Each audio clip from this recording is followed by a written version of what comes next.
Ça l'a fait, tu vois, mais c'est pour le positionner pile poil à sa place que ça a été compliqué. Petite peinture Raptor. Voilà, donc ces dômes-là, en fait, si tu veux, ils étaient déjà texturés de base. Ils avaient collé un truc sur la fibre, mais je pense qu'il est d'origine. C'est genre un papier peint. Ouais, mais qui est d'origine, qui est impossible à enlever.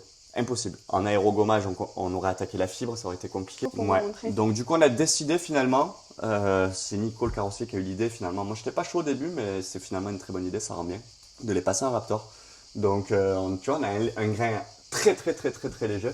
Tu vois presque plus le motif qu'il y avait dessous que le grain du Raptor finalement. Mais c'est bien parce que ça crée une texture un peu différente aussi. Et pareil, ça donne ça donne une originalité au projet. Et ça colle encore une fois avec les changements de matière qui se chevauchent, tu vois, donc c'est plutôt cool. Et ensuite, je me suis attelé tout de suite, avant de faire les habillages, à ce meuble-là, juste pour moralement me dire on avance sur le bois, j'en avais marre de faire autre chose que du bois. Et j'ai fait cette pièce-là, donc celle-là, j'en suis fier quand même.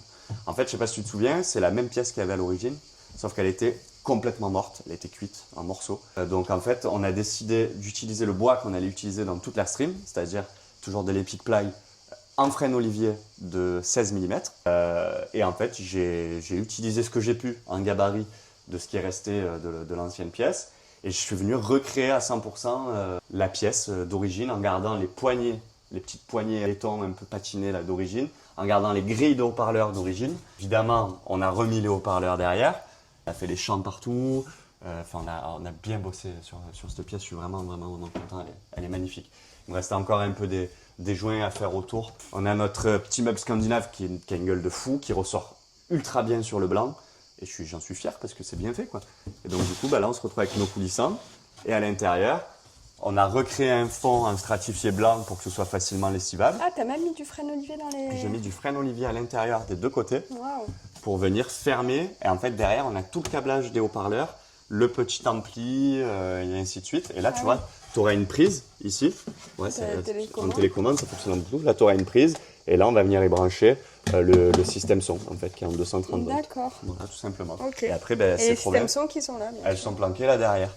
Et du coup, ce qui est cool, c'est que ça fait des caissons qu'on a fermés. Ça fait des petits caissons. Et ça dépote. Ça amplifie un peu le son. Ouais, j'ai fait les tests. Le son, il rend bien avec les caissons ? Super bien. J'ai fait les essais, c'est super efficace. Donc, tu en as deux ici, tu en auras une troisième dans le meuble télé ici, pour faire l'effet home cinéma. Tu sais que tu en as deux derrière la tête et un qui t'arrive de devant. Et c'est trop bien, parce que ça fonctionne en Bluetooth sur le téléphone si tu veux te mettre la musique. Enfin, voilà, on y était, il fallait le faire, comme je te disais, c'était l'option. C'est un bon petit gadget, quoi. Ouais, c'est un gadget, mais qui est super important dans l'Airstream. Tu vois, il y aura le salon en dessous, tu allumes ta télécommande, tu te mets ton son, c'est trop bien. Donc voilà, je suis très content de ce petit meuble à glissière. Le rendu est vraiment magnifique.